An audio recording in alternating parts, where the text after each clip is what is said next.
Hello, good afternoon. Thanks for joining this session. So today we are going to talk about increasing or boosting your productivity with no-code GraphQL mocking. And that's actually one of my favorite topics, as I have to admit, I'm a very lazy developer.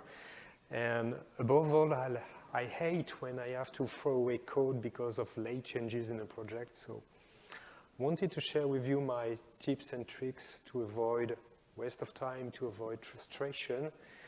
And we are going to do that without writing any code. Reusing assets, specifications, schemas that may already exist in your organization, so without introducing new concepts. And in the second part of this talk, I will show you, will be a demonstration, how to implement that using the tool, using the open source project I'm working on that is called Microcks.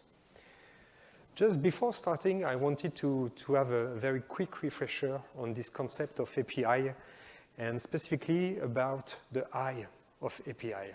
Because usually, or sometimes when you talk to people, people are thinking about implementation, and the I, as you may know, really stands for interface. And interface is really the most important part of an API because this is really the agreement between a consumer and a producer, and this is what allows you to describe the capabilities of your new service, to connect this new service, but also to have decoupling.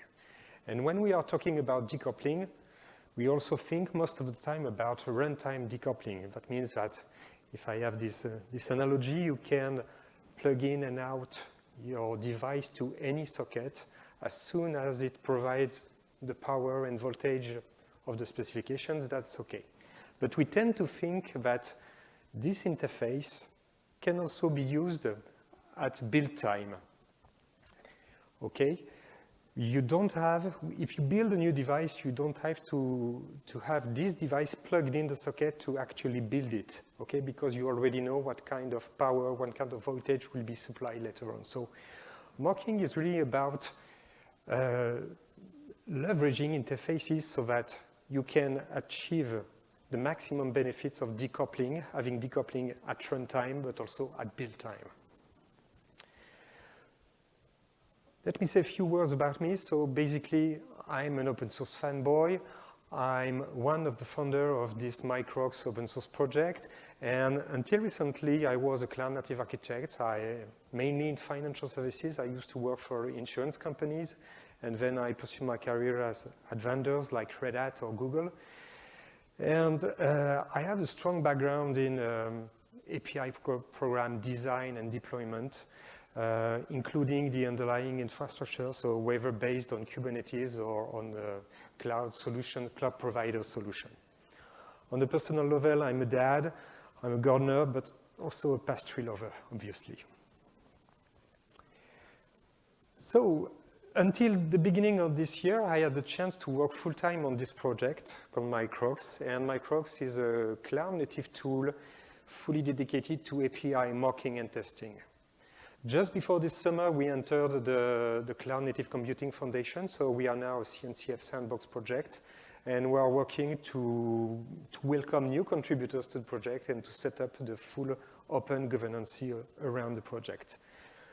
What's important to understand about Microcks is that we are trying to provide a uniform approach for mocking and testing around every kind of API. So with Microcks, we are doing mocking and testing for GraphQL, of course, but we also support REST API, gRPC, legacy SOAP web services, and also asynchronous APIs on top of Kafka, on top of WebSocket, MQTT, and so on. So really, we want to do that by leveraging existing assets, existing specifications that are already in your organization, so no translation, no code writing, just direct leveraging of this specification. Full disclosure, I'm a Postman employee, and I'm part of the team called Open Technologies at Postman. And this is a team where Postman invests in open source communities, open source standards, like GraphQL, like OpenAPI, Async API, JSON schema, but also tooling like Microcks. So I joined Postman 6 months ago, and the goal at that moment was to put Microcks into a neutral foundation so that we can fully ensure that it remains fully open source and purely community driven. So if you want to know more about this partnership between the Microcks team and Postman, you can use those QR codes or short links to learn more about this nice story. So back to API challenge. As you may know, there are a lot of API challenges in the API space. So could it be architecture, security, performance, design, and so on. But at Microcks, we decided to tackle 3 specific challenges that are directly in line with this concern about being productive, having a great experience while developing APIs, and being able to do it in a very automated and robust way, so that you are fully sure that what you actually deploy is perfectly conformant to your initial specifications. So people are doing different things with Microcks. So very quickly, because you'll see it in the demo, people are using us for shortening the feedback loop, so being able to iterate very quickly on each new iteration of design, being able to have very quickly a new simulation of your API before you actually start writing code. People are using us also to ease the pain of setting up complex environments where you have tons of microservices of BFF everywhere, and you want to be sure that your development team are able to work in parallel without waiting for each other. And the third item is about, yes, having this high level of confidence whether your implementation, whether your development is actually conformant to the specification and does not introduce breaking changes, is still backward compatible, and so on.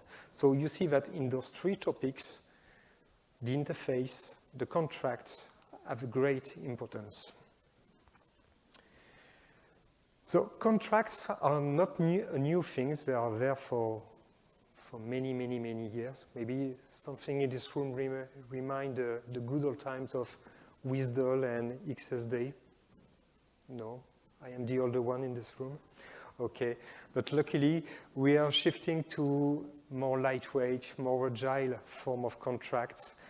But still, they represent the shared understanding and the agreement between a consumer and a provider of API. So they are great importance. Obviously, in the GraphQL world, schemas is the centerpiece that take this role of contract.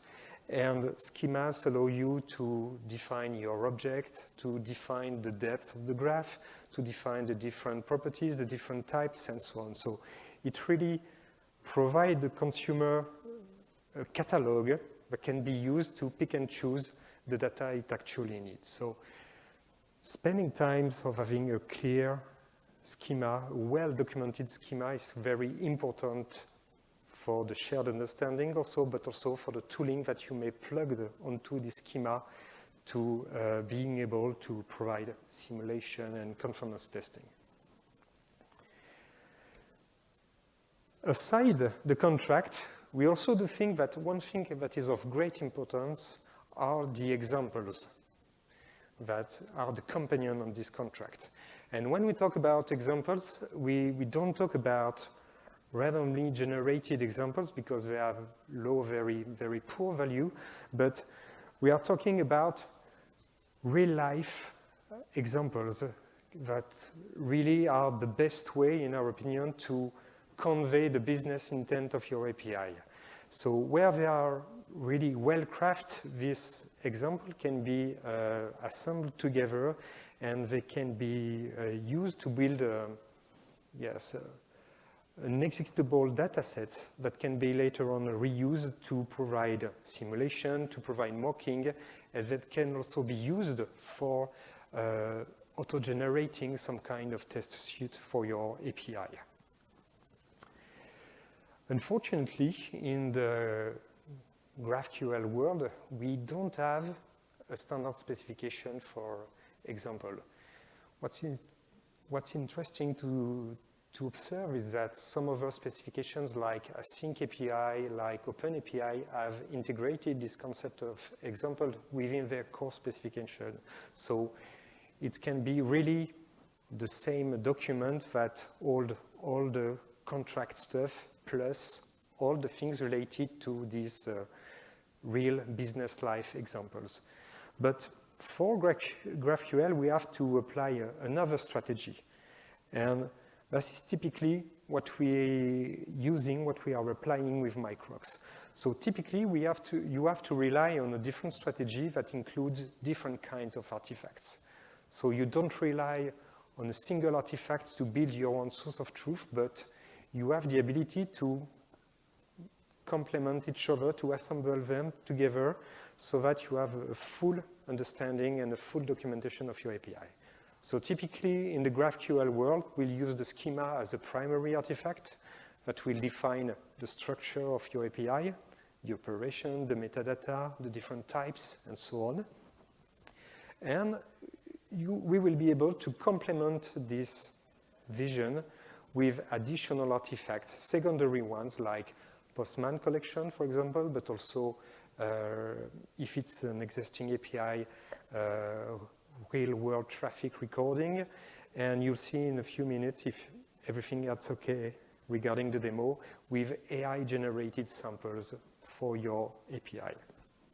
So that's the basis for API, for GraphQL API mocking. And then you can go to the next step and really start faking it till you're making it. And once again, you'll see, I hope you'll see for the demo that these preliminary steps may be of great importance and then can save you a lot of time because they actually allows you to produce a live simulation, a smart simulation of your APIs with complex routing rules that really illustrate the expected behavior of your API. This simulation can then be reused later on by your development teams so that you don't have to struggle with building complex environments and so on. And they are very useful for testing things in isolation, thinking stuff, and iterating very quickly. So mocking is usually one side of the coin. I mean, in Microcks, you can gather different kinds of artifacts and feed Microcks with those artifacts to produce live endpoints. But the other side of the coin is reusing those artifacts for ensuring the conformance. So maybe that will be the topic for another talk. Maybe if I have time, I'll integrate this in the demonstration, but let's focus on the mocking part. And switch now to the demonstration. So let's imagine we are building a new GraphQL API dedicated to our pastry catalog. Yeah, it's the most necessary, relevant API in the world. So basically, you define three types. You've got a pastry type, you've got a list or a collection of pastries, and you can add some reviews and put some ratings on your favorite pastry as well. And we'll define some query, for listing pastry, and an additional mutation. And I will show you how you can rapidly create a new simulation, create new mocks with microx using this basic specification. Okay? So first thing we are going to do is write a schema. So let me show you that schema. Okay, so pretty basic. Okay, we've got queries, we've got types definition, we've got query, we've got mutation, so pretty basic. Just copy paste what's on my slide. Now we are going to be able to feed microx with this schema, and we are going to see what kind of information microx is able to extract from this schema. So this is microx, this is the UI, but you can use it in a pure headless way, just through the API. Here we are going to use the UI. So as you can see, I already have some APIs in my catalog, no GraphQL APIs. So this is my catalog right here. And I'm going to use importers for just importing a brand new API. So I'm going to use the upload, but I'm also able to connect to different Git repositories to discover your API as well. I'm going to pick a file and just use this GraphQL file. Upload it, and that's okay. So Microcks has discovered a new API that is the pastry graph APIs, and you can see right here that it has created this new API with the schema. It has discovered a different operation, and it has started to infer some matchers, some dispatchers to being able to reproduce a smart behavior on this API. So here again, we are going to inspect the query arguments to be able to find a correct response where we'll call this mock. But for the moment, we have no samples, okay? So those endpoints does not exist. We don't have any samples. So what we are going to do right now is building this set of examples. So there are different ways of building it with Microcks, but we are going to use just a Postman collection for that. So it's pretty easy because you can, in Postman, add samples to your existing API. So people with a technical background, but also people from the business may just use Postman to illustrate how this API is supposed to behave. So here I have imported my schema in Postman. Postman can then generate a collection for me with the queries. And here, simply put, I'm going to add a new example for each and every operation. So for example, I've already done this. So here I've described a pastry called the millefeuille. And I just put here my query. So Postman is able to give you some kind of template. So here you just put the value of your favorite pastry, and then you describe each and every properties of your graph like this to have business-related real-life values for your pastry. So I've done the same thing for each and every operations, pastries with different size, all the different pastries, and so on and so forth. Now the second step is to use Microcks to import or to discover this Postman collection as well. So I'm gonna upload a new file, this Postman collection, just right here. But this time I will tick this box just to tell Microcks that this is a secondary artifact. You should already have a definition for this API, and you will have to merge the information coming from different sources to enrich your data set. Going to do this, And if I'm going to check my pastry graph APIs, you can see that now I have different samples right here. Okay, so for example, yes, I've got different pastries right here. And you can see that I now have a URL. So I have a live endpoint that simulates my GraphQL API. So let's take this first one, okay, and switch to check if everything is working correctly. So I'm going to change here, just issue some sample request. So I'm going to paste here my API, my URL provided by Microcks, and you can see that here,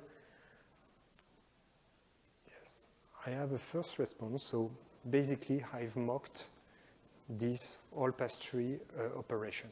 So that's nice, but you may wonder, yes, that's just standard data. What if I adjust the query? Okay, so I just want the name and the description, for example.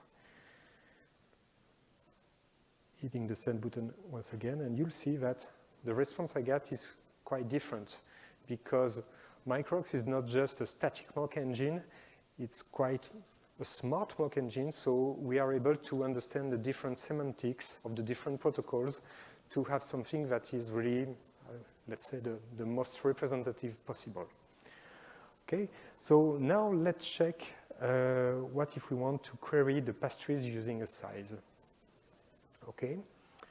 You have seen that Microcks has inferred a dispatcher, and typically is looking at the size argument to render different responses. So here you want the small pastries, so you have the tartelette fraise, that is the small one, but you can also ask for medium pastries. And you get some medium pastries here. Okay, so he is also able to route, to dispatch, to match your incoming payload, your incoming arguments to adapt the response. Here again, I can remove some fields. That works well again. Let's remove those to make something easier. Okay. When you are looking at the different values here, you can see some strange things. Here, for example, I've got an ID. I've put this here because, in fact, Microcks is not just a static mock and with smart dispatching, but it is also able to generate data for you. So typically, in my example, let's look at the medium example, pastries size medium. I have the ability to integrate such notation using handlebar notation.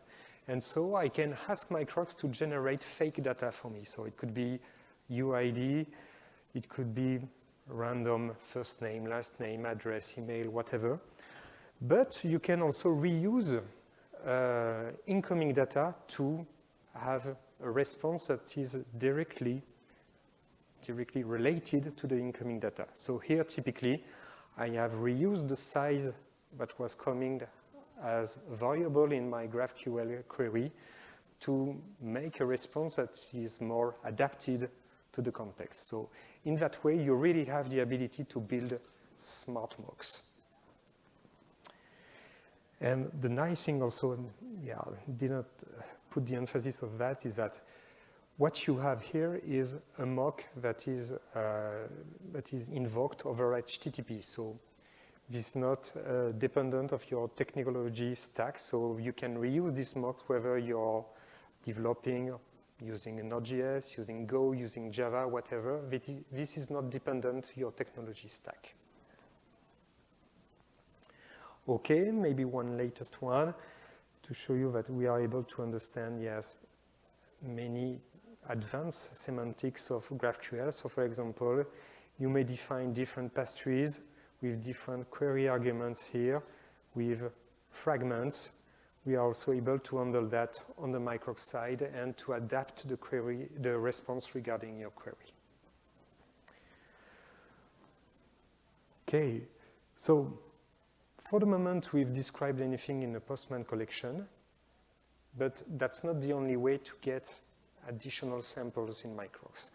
We can record live traffic, but in the case of a new API, you may want to use our AI copilot. So this is a new feature that is still under development, but you may want to use this AI copilot that is able to generate representative data for you. So we prepare a whole package for OpenAI using the schemas, using the types, using some information on what we want to generate. And for example, here, you can review the proposition, say, this one seems correct, and we will have a croissant, new pastry. We want to keep this one, but yes, we don't want apple donut.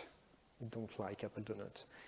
Having this here, and I have a new sample here. So this one has been generated by our AI copilot. This one has been discovered within a Postman collection. So this is a way to have very rich mocks by combining different sources and by maybe adapting these sources depending on the environment you're working on. Maybe on QA, you don't have the same data sets that on UAT, for example. Okay, so for the moment, I've done everything manually. This is nice to understand the concept, but this is not where you gain the most productivity. The nice way also about Microcks is that we are able to automate everything. So once you have built your data sets, you can just pop out a new instance in Microcks in a few seconds. So technically here, let's imagine I'm a new developer wanted to work with these pastries. On my laptop, I can just execute a script. This script, you can embed it into your dev container, your dev file, your Git pod YAML if you want. And in 2 seconds, I have just a new instance of Microcks that is already configured with all your different data sets, all your routing rules, all your matchers that you've previously defined. So very easy to pop out new instance of Microcks, for example, within your CI/CD pipelines to avoid invoking dependencies remotely. You can just mock your dependencies using Microcks. And the last thing I wanted to show you today is that we also having the ability to run Microcks within your unit test or your integration test, whatever you call it. And we are doing that by integrating Microcks in a library called test container. So basically, whether you're developing in Java, in Go, in Node.js, you can, during the setup phase or your test, start a new Microcks container. It starts in less than 2 seconds. And then you can reuse the mock endpoint that are provided, but you can also ask Microcks to run contract testing for you on the implementation you are actually developing. So quite easy to integrate it, whether as a central repository, as a source of truth for all your developers, or whether in a CI/CD pipelines to build ephemeral instances of Microcks, or to integrate Microcks within your unit test with very ephemeral instances. And the nice thing is that all these different topologies of deployment can reuse the same data sets, the same source of truth to provide consistent mocks to your development teams. Okay, back to the slide for the conclusion. So, some takeaways. So you can see that the way we are doing mocking with Microcks really allows to ease the collaboration, because the nice thing about also having different artifacts is that you can have a nice separation of concerns, having your tech lead writing the schema, but also having your business people providing examples of your business or your domain context. And it allows you to reuse your existing assets. You probably have already Postman collection in-house or some of kind of recording of your traffic. So you don't have to code new things to produce new assets. We just start from your existing ones.